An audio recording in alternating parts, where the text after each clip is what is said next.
आप लोगों के पास जो पीडीएफ है उसमें पेज नंबर 3 पे बुद्ध के मत का निरूपण हम देखेंगे।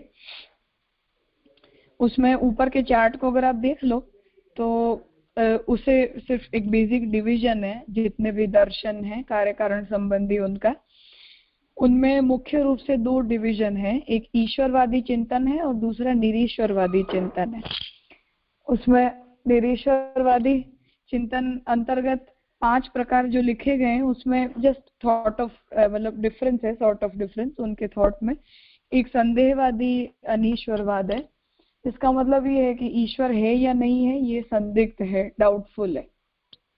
इसलिए जैसे साइंस ये बात कहता है कि क्योंकि हमें उसके विषय में कोई प्रूफ नहीं मिलते हैं इसलिए है ऐसा भी नहीं कहा जा सकता है और नहीं है ऐसा भी नहीं कहा जा सकता है।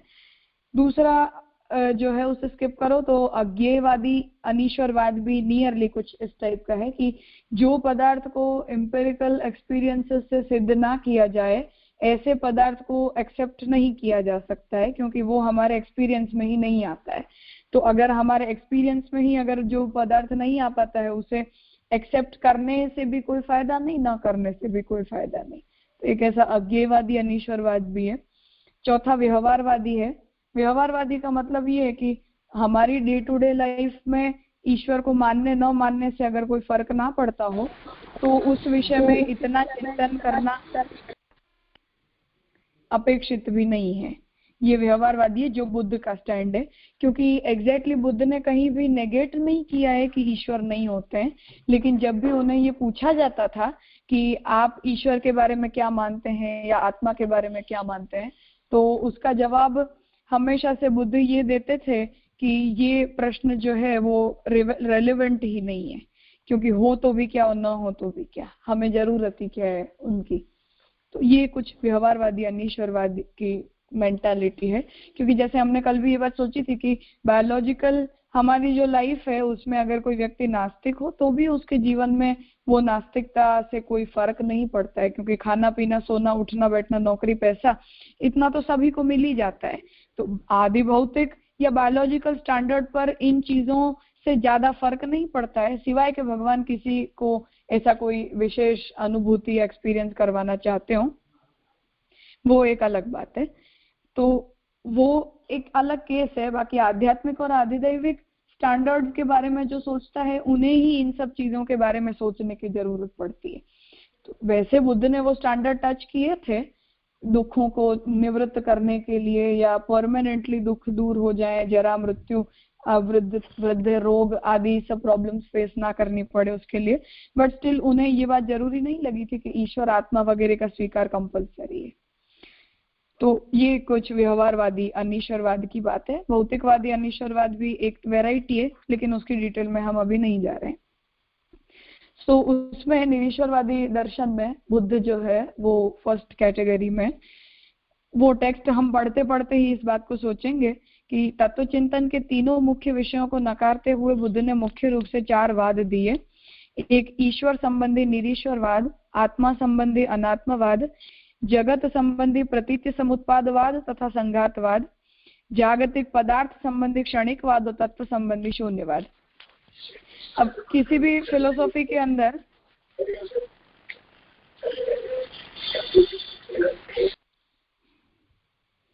आपको जब बोलना हो तभी अपने फोन को अनम्यूट कीजिए, वरना डिस्टरबेंस क्रिएट होगा।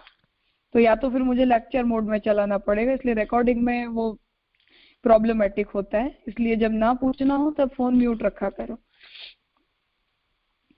हाँ, तो फिलोसॉफी के बहुचर्चित जो मुख्य सब्जेक्ट हैं वो ये होते हैं कि ईश्वर होता है या नहीं होता है, जगत का स्वरूप क्या है, आत्मा होती है या नहीं होती है, या जगत के पदार्थ कहाँ से पैदा होते हैं। तो इन सब चीजों को लेकर ही सारे डिस्कशन फिलोसॉफिकल सब्जेक्ट्स में किए जाते हैं। उस बारे में बुद्ध ने हर एक जगह नेगेशन की फिलोसॉफी यूज की कि ईश्वर होते हैं तो ईश्वर की जरूरत ही नहीं है, आत्मा होती है तो ये सवाल रेलेवेंट ही नहीं है, जगत होता है तो कार्य कारण का रिलेशन ही नहीं होता है, और जगत के पदार्थों की स्थिति कैसे होती है तो क्षणिक होती है, और तत्व क्या होता है तो वो कह देते हैं कि शून्य होता है। तो बुद्ध को कुछ इस टाइप की मेंटालिटी पसंद आती है, इसलिए उन्होंने वो नेगेशन की फिलोसॉफी में इन सभी वादों को यूज किया है। अब उसके आगे हमें इन चीजों को इन डिटेल समझना है।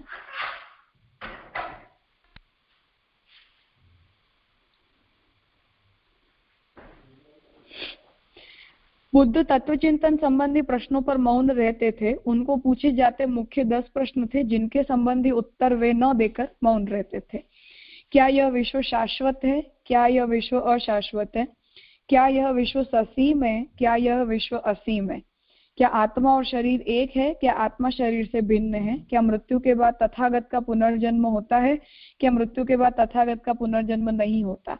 क्या उनका पुनर्जन्म होना और न होना दोनों ही बातें सत्य हैं? क्या उनका पुनर्जन्म होना न होना दोनों ही बातें असत्य हैं? इन प्रश्नों को बौद्ध साहित्य में अव्यक्तानि कहा गया है क्योंकि इन प्रश्नों पर बुद्ध मौन रहते थे। अब देखो, इसमें ऐसा है कि बुद्ध को जब भी ये सारे सवाल पूछे जाते थे तो एक्चुअली पूरे बुद्धिज्म का फोकस दुख के ऊपर है कि मनुष्य, क्योंकि बुद्ध की लाइफ स्टोरी जैसे आप सब जानते ही हैं कि बुद्ध ने जब उनके पिता ने उनको घर में रखा, क्योंकि उनके जीवन में भविष्यवाणी ये हुई थी कि या तो ये बहुत अच्छे बड़े राजा बनेंगे और या तो ये बहुत बड़े सन्यासी बनेंगे।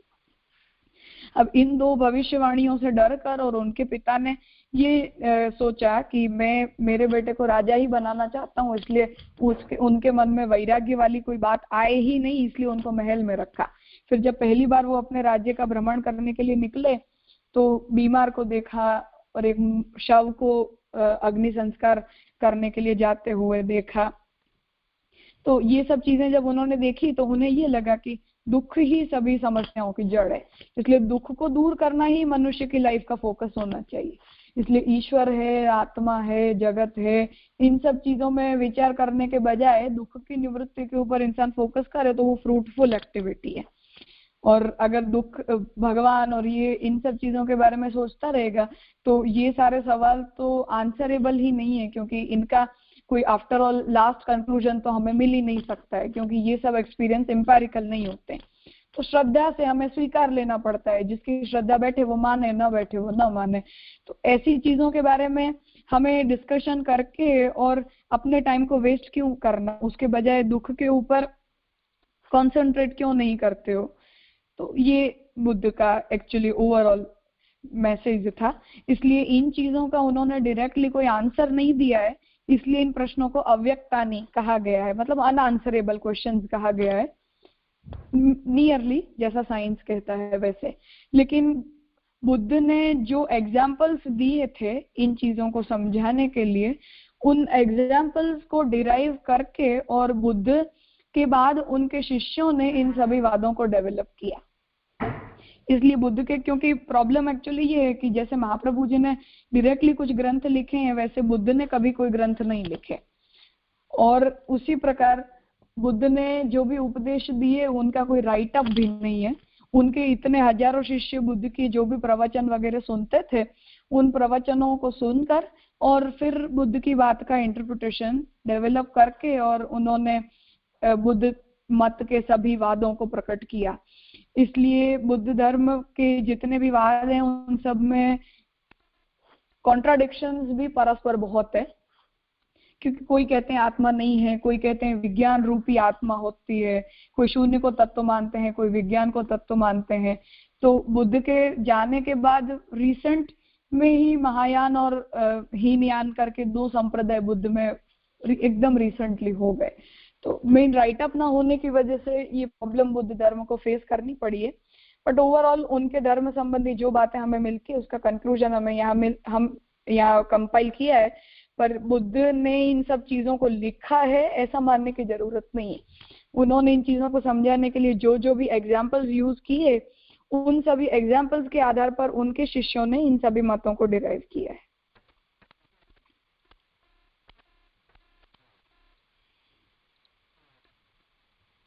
कुछ पूछना है इतने में किसी को तो पूछो, ताकि लेंदी ना हो जाए। हाँ राजा, आमा हाँ, आज दुख आमा साधना बताड़ी અને ફલ બતાવ્યું, એટલે આમાં સાધના દુઃખની નિવૃત્તિને ફલ બતાવ્યું। હા, એટલે આ જે આમ ગણો એ દુઃખનો અંત અને એનો માર્ગ, એટલે સમજો સાધના અને એનું ફળ બતાવ્યું કે દુઃખની નિવૃત્તિ થાય. તો આમાં અમને પ્રમાણ શું ગણે છે આ લોકો? પ્રમાણ ખરું? પ્રમાણ શબ્દ પ્રમાણ તો જો માન્યું નથી એમણે, એટલે એમણે તર્ક અને પ્રત્યક્ષ અનુમાન આને જ પ્રમાણ माने. तर्क में लॉजिकली अपन हमें जो बात समझ में आती है वो प्रत्यक्ष के द्वारा हमें जो भी अनुभूत होता है वो वही प्रमाण है, ऐसा ही बुद्ध कहते थे. अप्रत्यक्ष हो तो प्रमाण नहीं गणाना ना, वो अव्यक्त हो जाते हैं, क्योंकि उन चीजों का कोई परफेक्ट कंक्लूजन तो हमें मिल ही नहीं सकता है. वो सब कुछ श्रद्धा के आधार पर काम करेगा ना, क्योंकि वेद के ऊपर भी हमारी श्रद्धा है, इसलिए वेद में जो लिखा वो हमने मान लिया. पर वेद की चीजें हम ये कहें कि हमें ईश्वर का प्रत्यक्ष कराओ तभी हम ईश्वर को मानेंगे, तो उसका जवाब थोड़ी हो सकता है. और बिना साधन के हम प्रत्यक्ष एक्सपेक्ट भी नहीं कर सकते, ये और प्रॉब्लम है.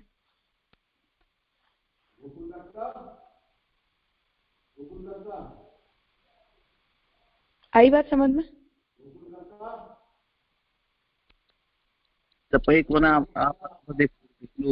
એક ચરક મુનિનું પેલું અપ્રત્યક્ષનું છે ને, જે ઇન્દ્રિયો બી, જે ઇન્દ્રિયોથી આપણે જોઈએ છે પ્રત્યક્ષ, એ ઇન્દ્રિયો બી અપ્રત્યક્ષ, એવો એક શ્લોક પણ હતો.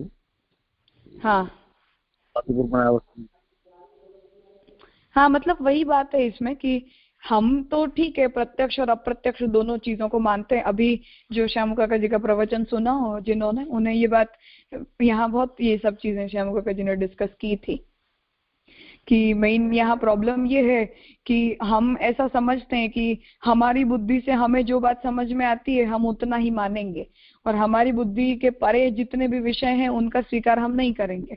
लेकिन दुनिया में हर व्यवहार हम ऐसे नहीं चलाते हैं. जैसे फॉर एग्जाम्पल ऐसा समझ लो कि हम ट्रेन के अंदर बैठते हैं डेस्टिनेशन डिसाइड करके कि हमें यहाँ पहुंचना है, लेकिन वो भी हमारी श्रद्धा ही है. मान लो हमें ऐसा किसने कहा कि ये वहीं जाएगी, वो तो लिखा हुआ कुछ भी हो सकता है. मान लो उसने डायरेक्शन चेंज कर लिया तो हम बहुत सारे दुनिया के व्यवहार अपने श्रद्धा के आधार पर चलाते हैं. जरूरी नहीं है कि हर चीज हमें एम्पेरिकली लॉजिकली प्रत्यक्ष में समझ में आती ही हो, तो ऐसा मानने की जरूरत नहीं होती है. और ऐसा भी नहीं है कि दुनिया के हर विषय हमें हमारी इंद्रियों से समझ में आ भी जाते हैं. साइंस ही उसका सबसे बड़ा प्रमाण है कि उनकी थियरीज रोज रोज बदलती रहती है. जैसे 1924 तक पूरे विश्व में एक यही प्रचलित धारणा थी कि मिल्की वे गैलेक्सी है, उतना ही यूनिवर्स है, क्योंकि तब हमारा प्रत्यक्ष उतना ही था. उसके बाद वो प्रत्यक्ष का प्रेमाइसिस बढ़ गया. फिर हमने ये देखा कि नहीं, मिल्की वे से भी बड़ी बड़ी अनलिमिटेड गैलेक्सीज और भी यूनिवर्स के अंदर है. तो जो प्रत्यक्ष के आधार पर हमने पहले थियरी या सिद्धांत बताया था, वो सिद्धांत हमारे प्रत्यक्ष की प्रेमाइसिस बढ़ने पर बदल गया. तो पूरा साइंस तो बेस्ड ही इसके ऊपर है. साइंस ही सबसे बड़ा, साइंस की हिस्ट्री चेक कर लो, यही उसका सबसे बड़ा प्रमाण है कि हमारा प्रत्यक्ष हमेशा रिलायबल नहीं होता है.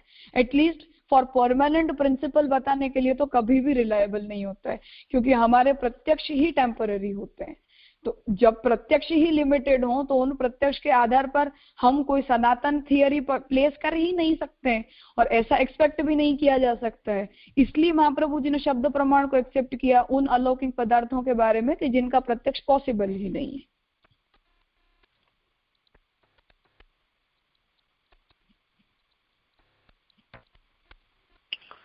राजा, आपने बताया कि बुद्ध का जो सिद्धांत है उसका पर्पस दुख की निवृत्ति है, तो क्या उसमें हम दुख की निवृत्ति और सुख की प्राप्ति ऐसे ऐड कर सकते हैं कि सिर्फ दुख की निवृत्ति? और वैसा हुआ तो वो तो बाद में सब सिद्धांत का वही अल्टीमेट गोल होना चाहिए ना. देखो, हम ये कहते हैं कि दुख की निवृत्ति और सुख की प्राप्ति ये दोनों धर्म के प्रयोजन होते हैं. उसमें कुछ धर्मों के पालन करने से मात्र दुख की निवृत्ति होती है, कोई एक्स्ट्रा सुख की प्राप्ति नहीं होती है. कुछ धर्म ऐसे होते हैं जो हमें सुख की प्राप्ति भी करवाते हैं. तो हम और दुख की परमानेंट निवृत्ति विदाउट धर्म पॉसिबल नहीं है. उसके लिए भी अगर हम सिर्फ धर्म की निवृत्ति भी चाहते हो, फिर भी हमें शास्त्र का आधार लेना ही पड़ता है, क्योंकि हमारे फिजिकल ऑब्जेक्ट्स ही ऐसे नहीं होते हैं कि जिनमें दुख हो ही नहीं. तो जो नाशवंत पदार्थ हैं उनका यूज करने से कैसे हमें कोई अंतिम चरण दुख का निवृत्ति हो जाने वाली है?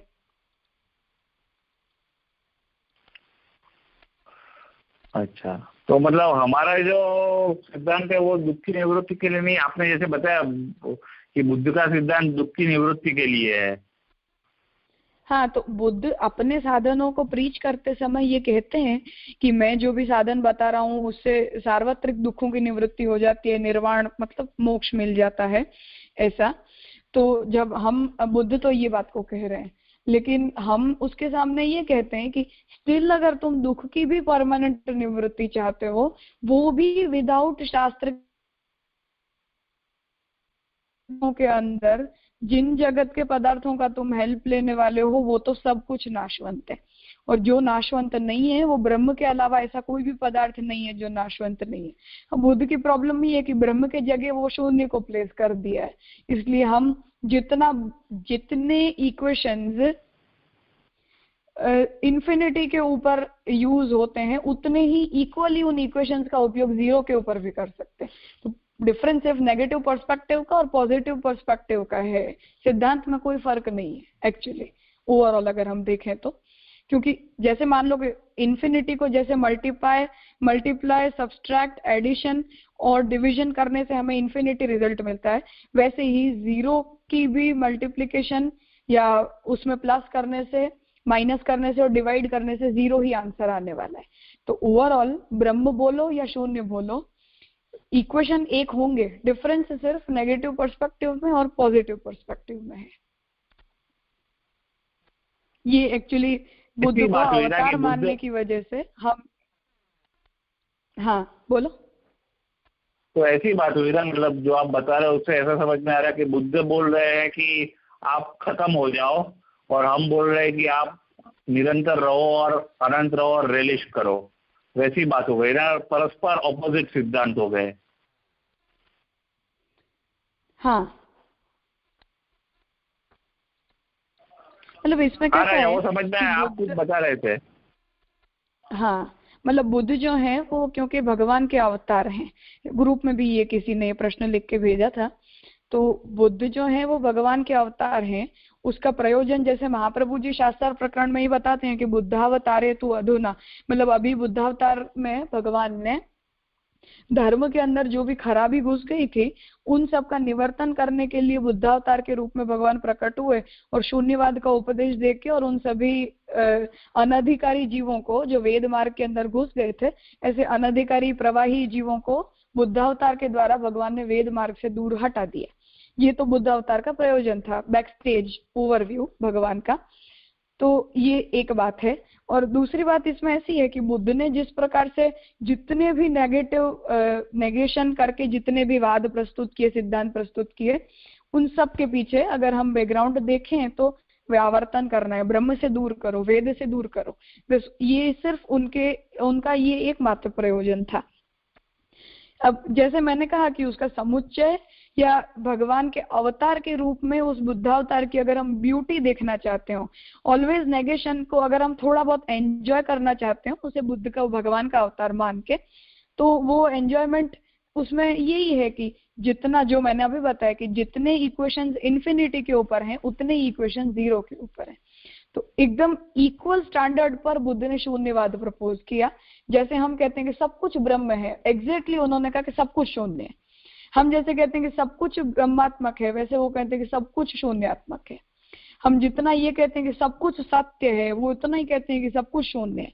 तो एग्जैक्टली प्योर ऑपोजिशन जो है वो बुद्ध का है, और बाकी जितने भी लोग हैं उन सब ने मिडल स्टैंड लिया है, इसलिए वो उनमें ज्यादा गड़बड़ हो जाती है वेद के नाम पर। जो महाप्रभु जी को मेन प्रॉब्लम शंकराचार्य जी से कि वेद के नाम पर तुम बुद्ध का मत प्रपोज मत करो।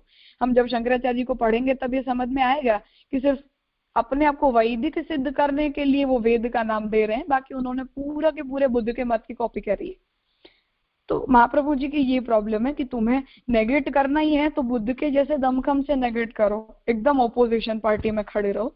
वेद के नाम पर नेगेशन करके और फिर लोगों को मिसअंडरस्टैंडिंग में डालना, उन्हें मिस इंटरप्रिटेशन सिखाना, ऐसी कोई जरूरत नहीं होती है। ठीक है, ओवरऑल मैं जो कहना चाहती थी वो ये है कि बुद्ध के मत की भी कुछ ब्यूटी है, उसे भी हम यहाँ समझ सकते हैं, क्योंकि आफ्टर ऑल वो भगवान के अवतार है। राजा दंडोत, एक प्रश्न है। हाँ, अपन ये मान रहे हैं कि बुद्ध के अनुयायी है, क्या वो मानते हैं कि बुद्ध विष्णु के अवतार हैं? नहीं नहीं, वो नहीं मानते, वो तो विष्णु को ही नहीं मानते हैं, तो अवतार की बात ही अलग है। नास्तिक हैं वो लोग, तो ईश्वर में ही नहीं मानते।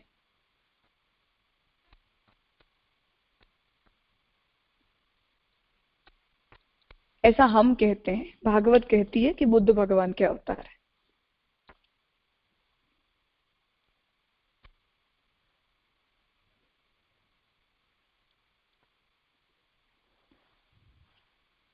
हाँ ठीक है, तो बुद्ध के अनुसार 4 आर्य सत्य हैं।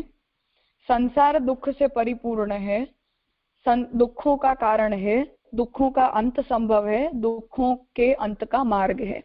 ये 4 उनके वहां के आर्य सत्य हैं। सर्वम दुखम मतलब सब कुछ दुख ही दुख है। दुख का कोई ना कोई रीजन जरूर होता है दुख होने के पीछे। दुखों का अंत पॉसिबल है, मतलब उन्हें काटा भी जा सकता है, और दुख को निवृत्त करने के लिए मार्ग भी होता है।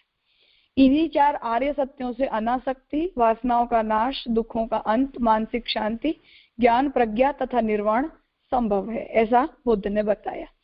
अब कार्य कारण संबंध को यहाँ बुद्ध सबसे पहले प्रपोज कर रहे हैं। ये एक्चुअली उनकी साधना प्रणाली का पार्ट है, लेकिन इसको समझे बिना उनके वाद भी नहीं समझ में आएंगे, इसलिए हम उसे पहले ले रहे हैं कि एक वस्तु के उपस्थित होने पर किसी अन्य वस्तु की उत्पत्ति, जैसे अ के रहने पर ब की उत्पत्ति तथा ब के रहने पर स की उत्पत्ति। अतः प्रत्येक वस्तु की उत्पत्ति का कोई न कोई कारण अवश्य होता है। दुख एक घटना है। बुद्ध दुख को जरा मरण भी कहते हैं। दुख की कारण श्रृंखला कुछ इस प्रकार है, मतलब हर एक वस्तु एक दूसरे के साथ रिलेटेड होती है, कुछ से एक वस्तु से कोई और वस्तु उत्पन्न होती है, इसलिए प्रत्येक वस्तु की उत्पत्ति का कोई ना कोई कारण जरूर होता है।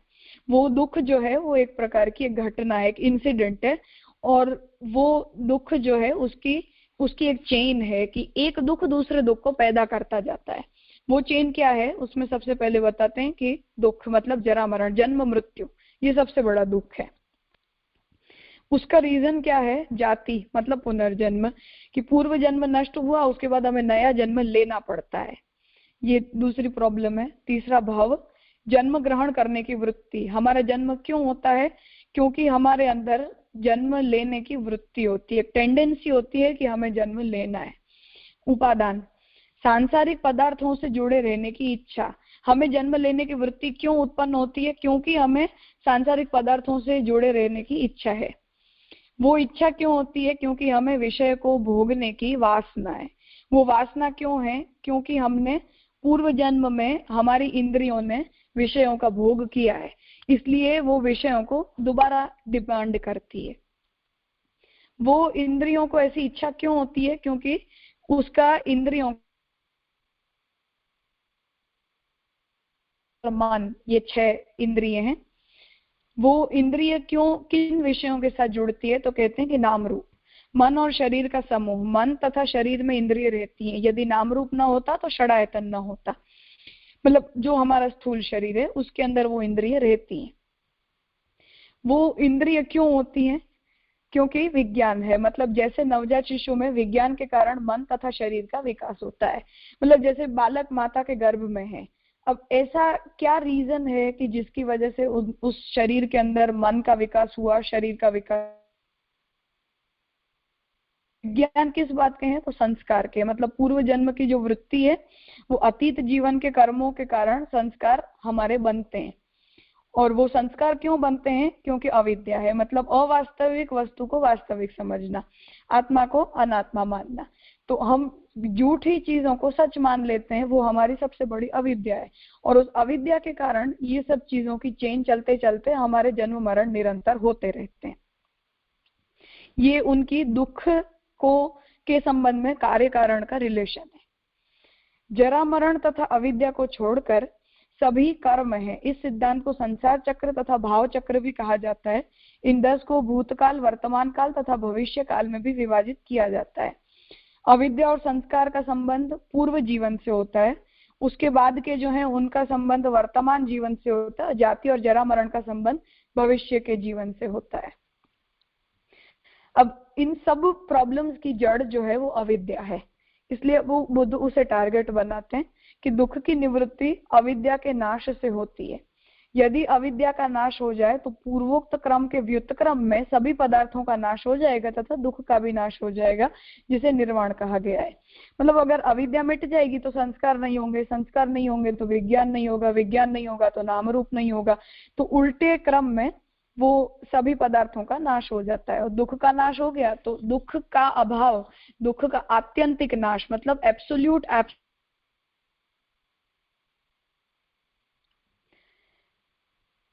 दुख निरोध के मार्ग का 8 साधनों का निरूपण बुद्ध ने किया है। अब वो दुखों की निवृत्ति कैसे पॉसिबल है, तो उसके लिए वो 8 साधन बताते हैं। सम्यक दृष्टि, सम्यक संकल्प, सम्यक वाक, सम्यक कर्मांत, सम्यक आजीविका, सम्यक व्यायाम, सम्यक स्मृति, सम्यक समाधि। इन 8 साधनों का अनुसरण करने से मनुष्य निर्वाण प्राप्त कर सकता है। बट ओवरऑल दुख की ये चेन है। अब वो मोक्ष का स्वरूप क्या मानते हैं, तो यहाँ बताते हैं कि व्यक्ति यदि अपने जीवन काल में ही राग, द्वेष, मोह, आसक्ति, अहंकार आदि पर विजय पा लेता है तब वह मुक्त हो जाता है। वह संसार में रहकर भी सांसारिकता से निर्लिप्त हो जाता है। उसे अरहत कहा जाता है। अरहत मतलब मुक्त जीव।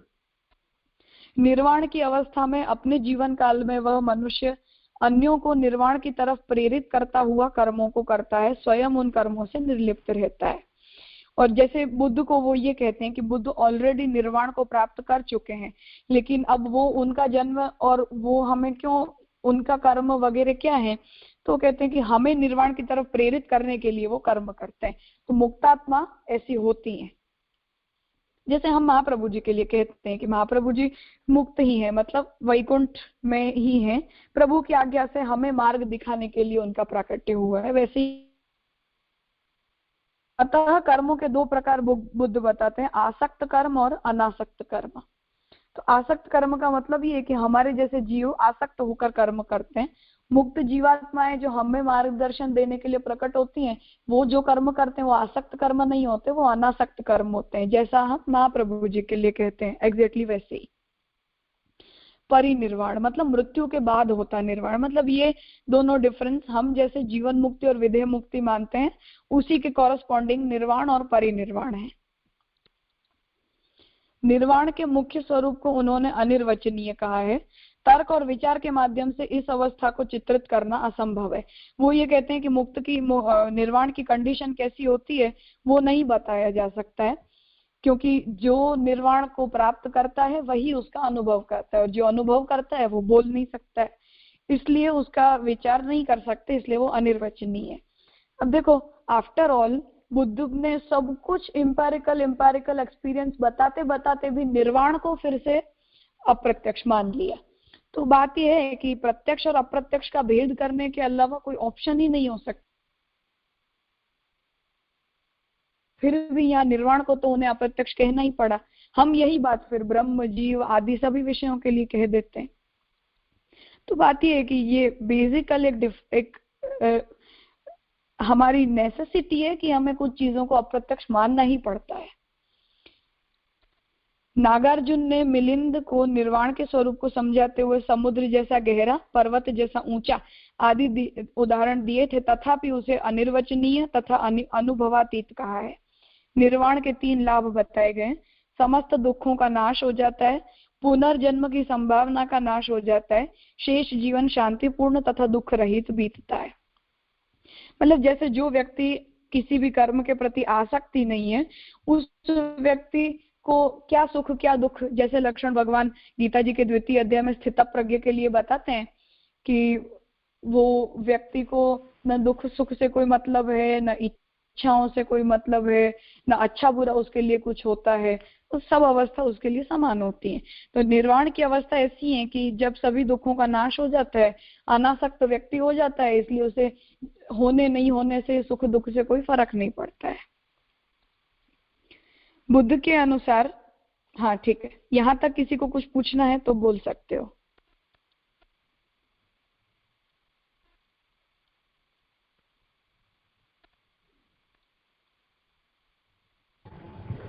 हेलो। हाँ, પુનર્જન્મ નિર્વાણની વાત કરે છે તો એ આપણા અંદર જે જીવન મુક્તિની વાત છે એની સાથે કમ્પેરિઝન કરી શકાય, मतलब हाँ, निर्वाण और परिनिर्वाण, निर्वाण और परिनिर्वाण ये दोनों जीवन मुक्ति और विदेह मुक्ति के ही समानार्थी शब्द हैं, सिर्फ उनकी टर्मिनोलॉजी और उनके अवस्था का डिस्क्रिप्शन अलग है। हाँ उमंग बोल। हाँ जी, पुनर्जन्म का यहाँ पे निरूपण किया है, बट उन लोग आत्मा को नहीं मानते पर पुनर्जन्म को मानते हैं। वो एक प्रश्न था कि उन लोग फिर पुनर्जन्म का जस्टिफिकेशन कैसे देते हैं, कि संचित कर्म से देते हैं या प्रारब्ध से देते हैं, ऐसा कुछ करते हैं कि फिर उसका कोई आंसर नहीं दिया है। और दूसरा प्रश्न था कि संसार और जगत का डिफरेंस उन लोग मानते हैं कि नहीं, क्योंकि यहाँ पे संसार के सुख दुख का बात तो वो कर रहे हैं कि सुख दुख को समान मानने लगोगे तो निर्वाण तक पहुंच जाओगे। तो ये जो दो ऐसे क्वेश्चन थे कि पुनर्जन्म का उनके यहाँ जस्टिफिकेशन क्या है, संसार और जगत का क्या है। देखो, संसार और जगत के लिए जितना मैं कह दूं तो बुद्ध ने जगत को शून्य माना है, मतलब संघात माना है। आगे ये बात थोड़ी ज्यादा क्लियर हो जाएगी। मतलब उसके लिए नागार्जुन, मिलिंद फन और नागार्जुन जो बुद्ध के प्रमुख शिष्य थे, उन दोनों का संवाद को प्रमाण माना जाता है संघातवाद और प्रतीति समुत्पादवाद के लिए। उसमें मिलिंद जो है वो बहुत एक पढ़े हुए राजा थे। वो रथ में बैठकर और नागार्जुन के साथ चर्चा करने के लिए आए। तब नागार्जुन ने उनसे ये पूछा कि आप जिस रथ पर बैठने आए वो रथ क्या है, क्या घोड़ा रथ है, क्या उसका पहिया रथ है, क्या आप जिस सिंहासन ऊपर बैठते हो उसे रथ कहा जाता है, क्या सारथी को रथ कहा जाता है, या जिस डोरी को पकड़ा है उसे रथ कहते हैं, रथ क्या है। तो मिलिंद ने ये कहा कि इनमें से रथ कुछ भी नहीं है। तो नागार्जुन ने ये कहा कि उसका मतलब ये कि इन 5-6 चीजों का जो ग्रुप है, संघात है, उसे आप रथ कहते हो। वास्तविक रूप में रथ जैसी कोई वस्तु एग्जिस्ट नहीं करती है। तो ऐसे ही दुनिया की सभी चीजों का डिवीजन करते करते करते करते लास्ट हम शून्य तक पहुंच जाते हैं कि कुछ भी नहीं होता है। ये ओवरऑल जगत के संबंधी बुद्ध का प्रमुख वाद है कि दुनिया की कोई भी चीज एग्जिस्ट करती ही नहीं है, सब कुछ शून्य ही है। जैसे रथ नहीं है वैसे पहिया भी नहीं है, जैसे ऐसे घोड़ा भी नहीं है।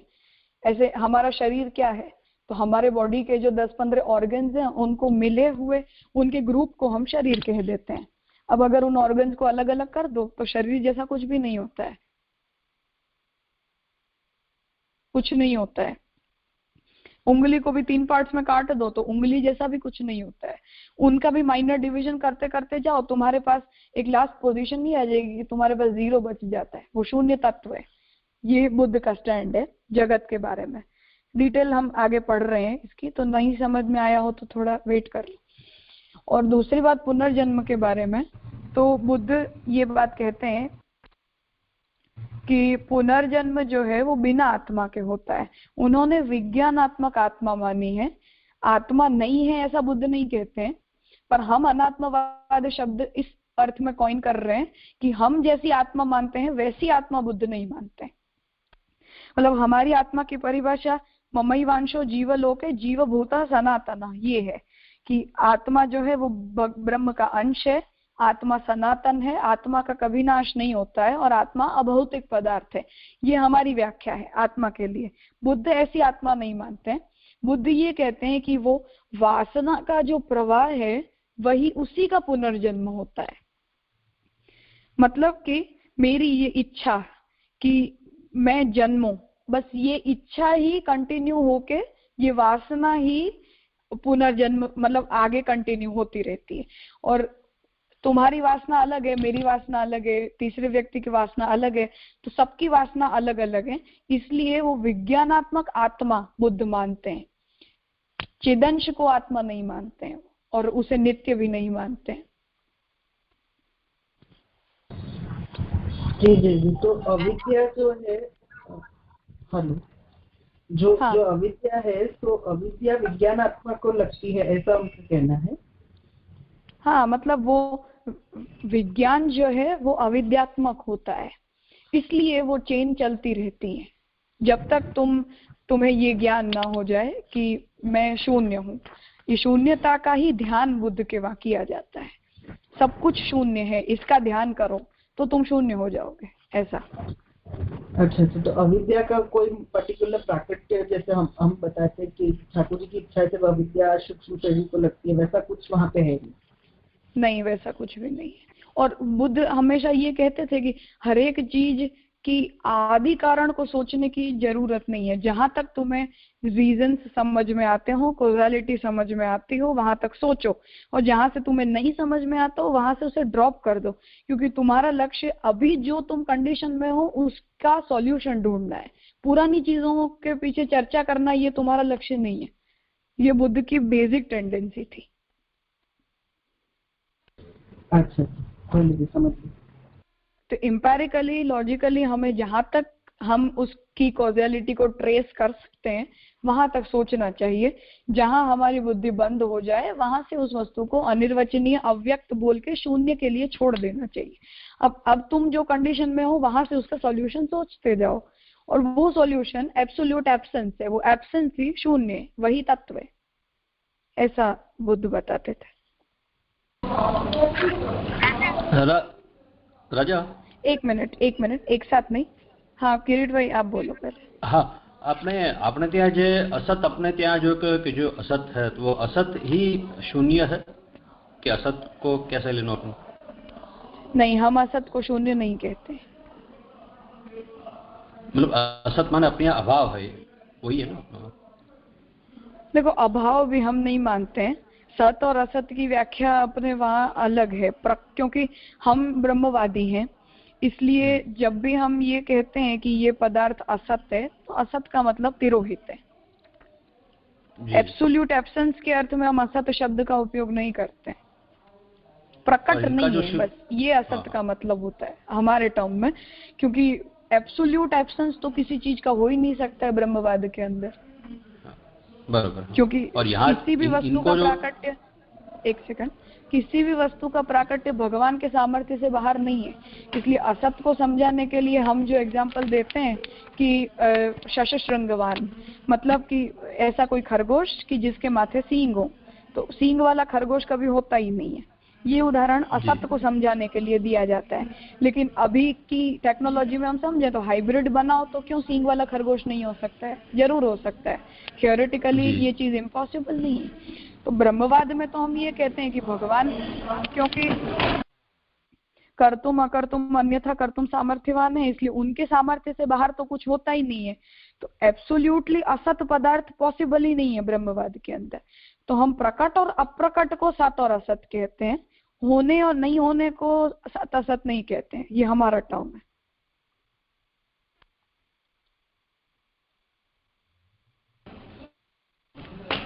जी राजा। हाँ। और वहाँ शून्य जो है वो कंप्लीट एब्सेंस, एब्सोल्यूट एब्सेंस की बात है। एब्सोल्यूट एब्सेंस, उसे ही वो शून्य कहते हैं। अच्छा जी राजा, हाँ क्लियर। हाँ। इसमें भी देखो ऐसा है ना कि बुद्ध के मत में भी बहुत सारी शाखाएं, संप्रदाय भी बहुत सारे हैं। तो विज्ञानवादी बौद्ध भी है, प्रच्छन्न बौद्ध भी है, माध्यमिक बौद्ध भी है, शून्यवादी भी है। तो इन सब के मतों में थोड़ा बहुत डिफरेंस रहता है। तो पर ओवरऑल कहना ये चाहते हैं कि कोई भी वस्तु की सत्ता नहीं होती है। जैसा मैंने रथ के बारे में बताया, ऐसे हम दुनिया के सभी चीजों को डिवाइड करते जाएंगे, तो वो डिवीजन का लास्ट पॉइंट ये आएगा कि हमारे पास शून्य बच जाएगा। उसे तत्व मान लो बस, क्योंकि उसके आगे अब हमारी बुद्धि नहीं चलती है।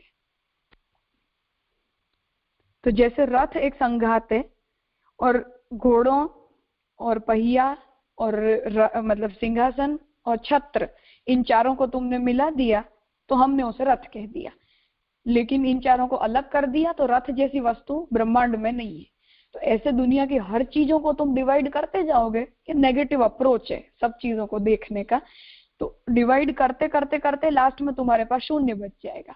जैसे हम ये कहते हैं कि जैसे बुद्ध ने डिवीजन की थियरी यूज की है, हम यूनिटी की थियरी यूज करते हैं कि हर एक चीज की यूनिटी देखते जाओ, लास्ट में तुम्हारे पास ब्रह्म बच जाएगा।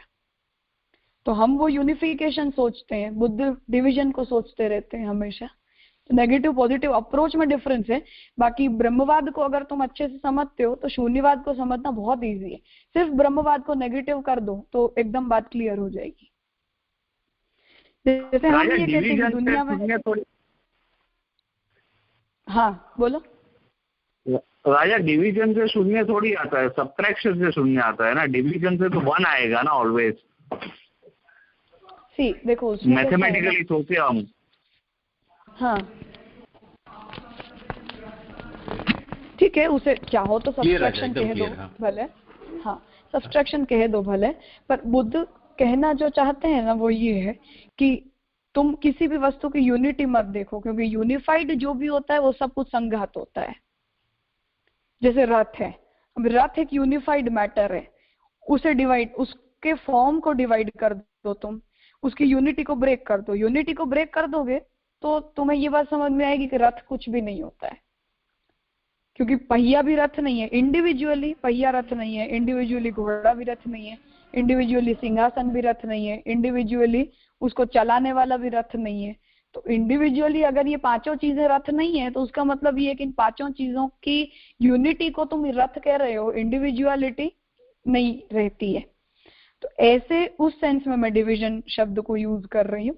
तो वैसे यूनिटी को ब्रेक करते जाओगे तो तुम्हारे पास शून्य बचेगा। ये बुद्ध की थियरी है। एग्जैक्ट उसके सामने ब्रह्मवाद क्या कहता है कि हर एक चीज को यूनिफाइड देखो, कि जैसे हम ये कहते हैं कि ये टेबल है, ये कुर्सी है, ये कारपेट है, ये बुक पुस्तक है, ये मोबाइल है, तो इसकी यूनिटी देखो कि ये सब कुछ जड़ है। एक पुरुष है, एक स्त्री है, 10 लोग हैं, लेकिन सब चेतन है, ये यूनिटी हो गई। अब जड़ और चेतन की भी यूनिटी विरुद्ध धर्माश्रय ब्रह्म में देख लो तो तत्व ब्रह्म है। तो हम वो यूनिफाइड करने की थियरी को लेकर चलते हैं, इसलिए हमारे पास 1 बचता है। यूनिटी देखते रहते हैं कि ब्रह्म है।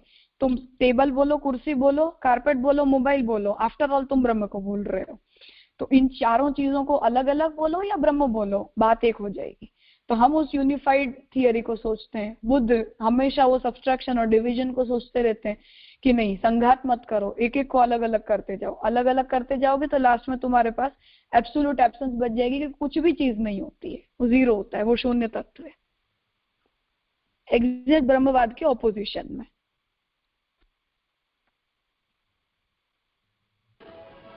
ये राजा एकदम क्लियर था। पार्थ आया समझ में? वो सब्ट्रैक्शन और डिवीजन की बात कर रहे हैं, हम लोग एडिशन और मल्टीप्लिकेशन की बात कर रहे हैं, और हम लोग 1 के तरफ जा रहे हैं पॉजिटिव एटीट्यूड, और बुद्ध 0 की तरफ जा रहा है negative attitude. Completely opposite in all senses, in every senses. इसलिए हम अगर ब्रह्मवाद को समझते हैं तो हमारे लिए शून्यवाद को समझना डिफिकल्ट नहीं है, मैं कहना ये चाहती हूँ। एग्जिट उसका ऑपोजिशन सोच लो तो स्पष्ट हो जाएगी बात। और राजा ब्रह्मवाद में से जगत का कारण समझ सकते हैं, क्योंकि इनफाइनाइट और अनलिमिटेड में से काउंटेबल चीजें उत्पन्न हो सकती है, पर शून्यवाद को नहीं कारण समझ सकते, क्योंकि 0 में से तो कुछ उत्पन्न ही नहीं होगा ना। हाँ, वैसा भी समझ सकते हैं ना? हाँ, वैसा भी समझ सकते हैं। जी राजा, जी राजा। हेलो राजा दिव्यांग।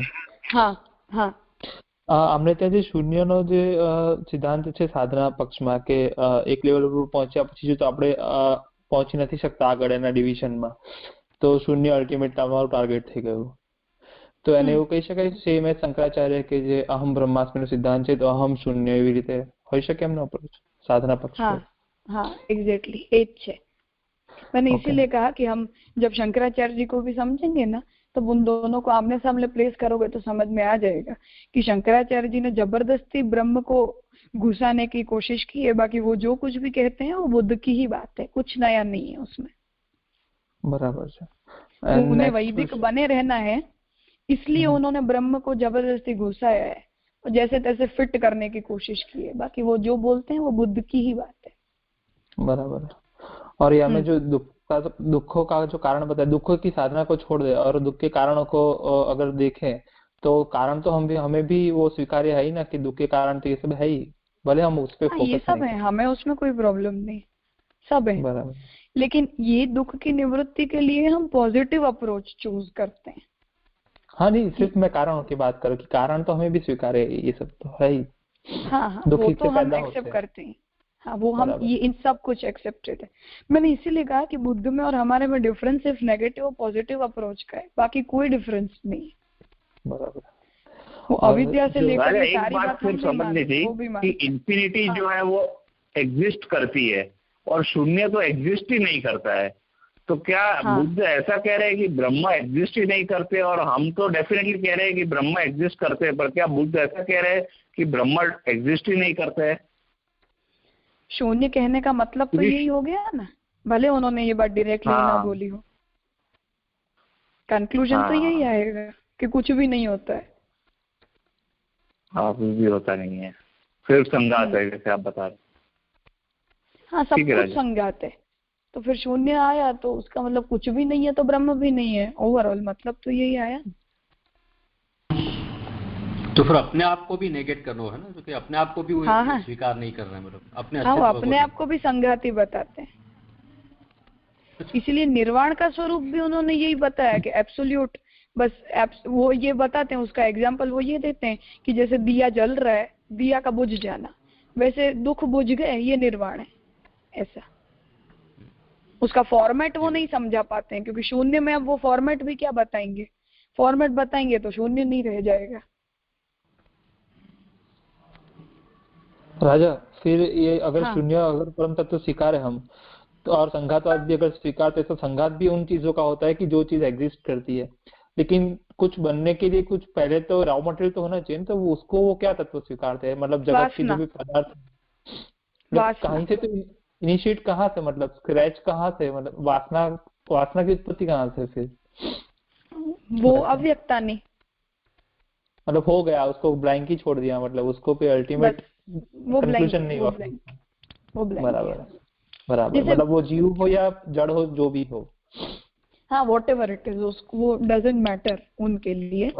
वो बस ये कहते हैं कि एक्चुअली बुद्ध का एक विज्ञानवादी जो बौद्ध ब्रांच है इनकी, वो लोग ये कहते हैं कि हमारी बुद्धि का जो विज्ञान है वही जगत के फॉर्म को स्वीकार लेता है। एग्जैक्टली जो बात हम उमंग जैसे पूछ रहा था, वैसे हम जो बात संसार के लिए कहते हैं कि जगत के पदार्थों के ऊपर हम जब हमारी अहंता ममता को इम्पोज करते हैं, तो वो इम्पोज्ड अहंता ममता की वजह से दिखाई देते जो पदार्थ हैं वो संसार है, वो जगत नहीं है। वो इम्पोजिशन को हम जैसे संसार कह रहे हैं, वैसे विज्ञानवादी बौद्ध ये कहते हैं कि जगत के जितने भी पदार्थ हैं वो सब हमारी बौद्धिक वासना का इम्पोजिशन है, इसलिए भी सब कुछ शून्य है और विज्ञान सत्य है, विज्ञान है, बाकी सब शून्य है। मतलब हमारे लिए जो जगत और संसार का भेद है वो उनके लिए वो भेद नहीं, वो एक ही है, वो एक ही है। सी एग्जैक्ट देखो, अब यही बात तो शंकराचार्य जी कह रहे हैं ना। हाँ, बराबर है, ब्रह्म को लाकर।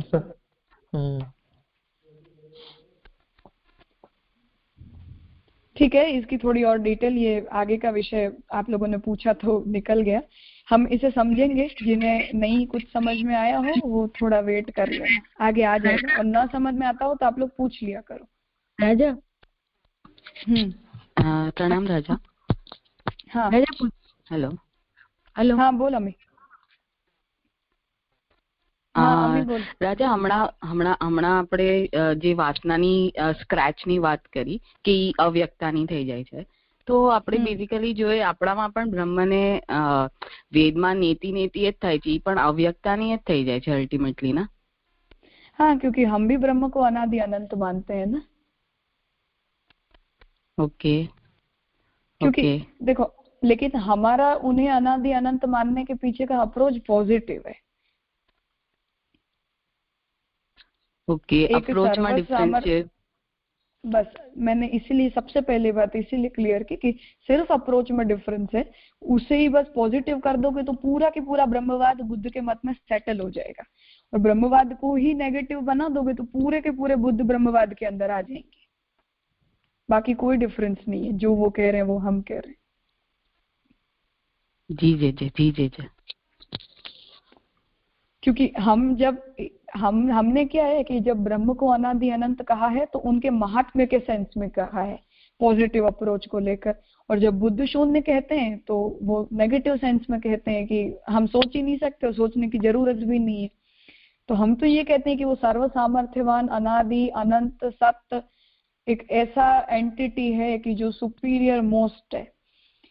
हम ऐसे अप्रोच से ये बात बोलते हैं, और बुद्ध जब इसी बात को बोल रहे हैं तो नेगेटिव अप्रोच में बोल रहे हैं, क्योंकि शून्य को भी आफ्टर ऑल उन्होंने अनादि अनंत ही कहना पड़ेगा ना।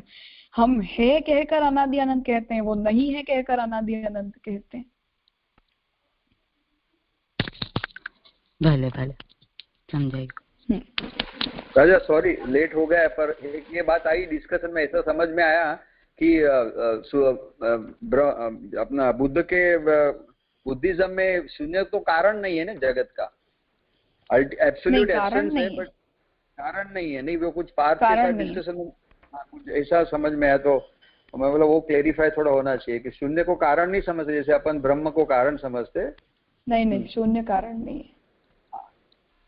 हाँ शून्य सिर्फ वो उसे वो लोग रिकॉग्नाइज करते हैं कि अब बचेगा क्या, तो वो कहते हैं कि शून्य बचेगा, बस उतना। बाकी जगत का कारण तो वासना को मानते हैं। बराबर। विज्ञानवाद जैसे कहते हैं कि हमने जैसे संसार के बारे में कहा कि हमारी हंता ममता जगत के ऊपर इम्पोज होकर और एक काल्पनिक अच्छे बुरे चीजों को बना लेती है, जिसे हम संसार कहते हैं, जो नाशवंत है, जो महाप्रभु जी कहते हैं कि प्रपंचो भगवत कार्य है और संसार माया का कार्य है। तो वैसे बुद्ध ने जगत को और संसार को एक कहकर ये कह दिया है कि हमारे विज्ञान ही जगत के फॉर्म को धारण कर लेते हैं, वो वासना ही जगत के रूप में बन जाती है। तो उपादान कारण तो वासना है, शून्य नहीं है, लेकिन वो वासना के नाश के बाद शून्य बचता है निर्वाण की अवस्था में। हाँ राजा, ठीक है राजा। मतलब हमारे चैतन्य को बुद्ध ने नेगेट कर दिया है और महाप्रभु जी एक्सेप्ट कर रहे हैं, तो वो बेटर लगता है। बुद्ध तो हमारी चैतन्य, हमारे जो चेतना है जीव की, उसको ही नेगेट कर रहे हैं कि वो है ही नहीं, तुम क्यों अपने एग्जिस्टेंस में बिलीव कर रहे हो। हाँ वही मैंने इसीलिए कहा ना कि टोटली नेगेटिव अप्रोच को लेकर बुद्ध चलते हैं।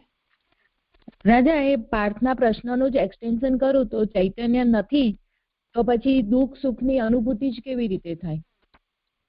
વાસના में होती है ना। વાસના પણ તો ચૈતન્ય હોય ને જ વાસના હોય ને, જળ પદાર્થને તો વાસના હોય નહીં ને। जड़ चेतन न जड़ है न चेतन है, वासना भी आफ्टर ऑल शून्य है ना। प्रॉब्लम बुद्ध की ये है कि जब भी हम उन्हें कुछ भी पूछेंगे तो वो कह देंगे कि सर्वम दुखम सर्वम शून्यम, तो इसका तो जवाब ही नहीं होता है ना। कोई ठोस बेस के ऊपर कोई चीज वर्क कर रही है ऐसा बुद्ध नहीं बताते हैं। अब विज्ञान है, इतना विज्ञानवादी बौद्ध बताते हैं कि विज्ञान है, वो विज्ञान इम्पोज होता है। वो विज्ञान जैसे प्रतिबिंब के ऊपर हम कोई सी चीजों को इम्पोज करते हैं, वैसे विज्ञान जो है वो अपनी वासना की वजह से जगत के पदार्थों को फॉर्म कर देता है। जैसे प्रतिबिंब रहता है वैसे ही वो सारी जगत रहता है। अब हम ये कहते हैं कि प्रतिबिंब भी तो किसी व्यक्ति का होता है ना, वो व्यक्ति तो सत होता है, तो वो कहते हैं कि नहीं, वासना ही अपने आप को ऐसा फॉर्म कर लेती है, और उसकी अनुभूति किसको होती है? वासना से बंधे हुए व्यक्ति को होती है। उसके लिए वो उदाहरण ये देते हैं कि जरूरी नहीं है कि चेतन धर्म का स्वीकार करना ही पड़े, क्योंकि जैसे गोबर है, उसको ऑक्सीजन प्रोवाइड ना करके और हम ढक दें तो उसके अंदर से वीची, जो गुजराती में हम जिसे कहते हैं, वो उत्पन्न हो जाती है। तो वो कहाँ से पैदा हुई? दही में बैक्टीरिया कैसे अपने आप पैदा हो गए? दूध में, सॉरी, तो दूध में हमने जामन नहीं मिलाया फिर भी तो बैक्टीरिया उत्पन्न हो जाते हैं। तो अगर वो बैक्टीरिया दूध में उत्पन्न हो गए तो जड़ में भी चेतनत्व तो उत्पन्न हो गया कि नहीं हो गया? उसके लिए हमेशा हमें कोई ऐसे नित्य चेतन तत्व को मानने की जरूरत नहीं है जैसे हम आत्मा को मानते हैं। यही तो सबसे बड़ा एलिगेशन है ना बुद्ध का।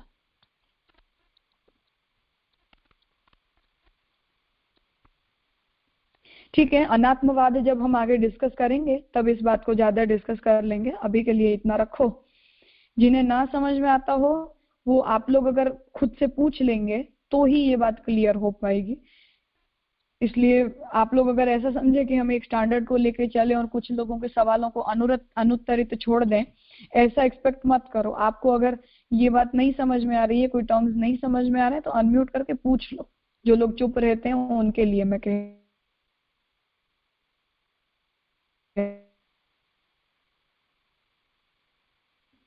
तो आप लोग जितना बोलोगे उतना आपके लिए यूजफुल रहेगा। ठीक है, तो आज का यहाँ रखते हैं, आगे का विषय हम कल कंटिन्यू करेंगे।